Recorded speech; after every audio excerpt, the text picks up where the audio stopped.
গোৱালপাৰা সিদ্দিক আহমেদ আৰু আমাৰ অসম গণ পৰিষদ তথা ভাৰতীয় জনতা পাৰ্টিৰ মিত্ৰতাৰ হাজী খলিলুৰ ৰহমান সাহেব। এই ৩জন প্ৰাৰ্থীৰ ভিতৰত কোনজন প্ৰাৰ্থীক আমি দিছপুৰত পঠালে আমাৰ লাহৰীঘাটৰ সমস্যা সমাধান হোৱাৰ এটা ৰাস্তা ওলাব, এই কথা চিন্তা কৰি আমি আহি থকা 9 তাৰিখে নিৰ্বাচনত আমি ভোট প্ৰদান কৰিব লাহৰীঘাটবাসী ৰাইজে।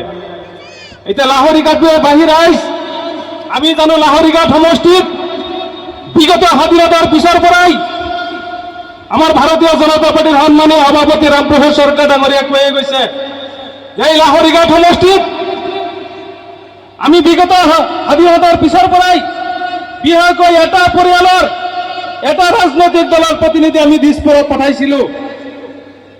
ডক্টৰ নজৰুল ইছলামৰ পৰা আৰম্ভ কৰি মৰহুম কাছাম এমলৰ পৰা আৰম্ভ কৰি আসিফ মহম্মদ নাজাৰলৈ এই একেটা পৰিয়ালৰ 3জন প্ৰতিনিধি আমি দিছপুৰলৈ পঠিয়াইছো স্বাধীনতাৰ পিছৰ পৰাই।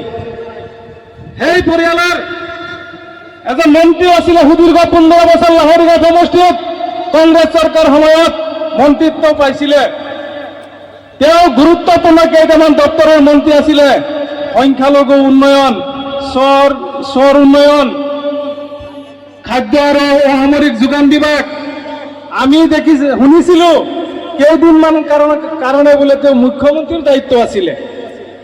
আজি লাহৰীঘাট সমষ্টিৰ ভোটদাতা ৰাইজ যিসকল ব্যক্তিয়ে ইমান দিন লাহৰীঘাট সমষ্টিৰ ৰাজনৈতিক ক্ষমতা হস্তগত কৰিলে, ৰাজনৈতিক ক্ষমতা যাৰ হাতত আছিলে, সেই প্ৰতিনিধিসকলৰ দ্বাৰা আমি লাহৰীঘাট সমষ্টিয়ে কি পালো আৰু কি হেৰুৱালো এইখিনি বিবেচনা কৰিহে আমি আগন্তুক 9 তাৰিখে ভোট প্ৰদান কৰিব লাগিব।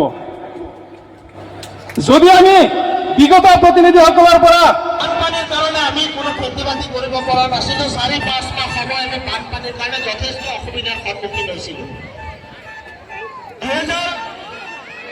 2016 চনত যদিও ভাৰতীয় জনতা পাৰ্টিৰ চৰকাৰ অসমত গঠন হ'ল, আপোনালোকে সকলোৱে অৱগত।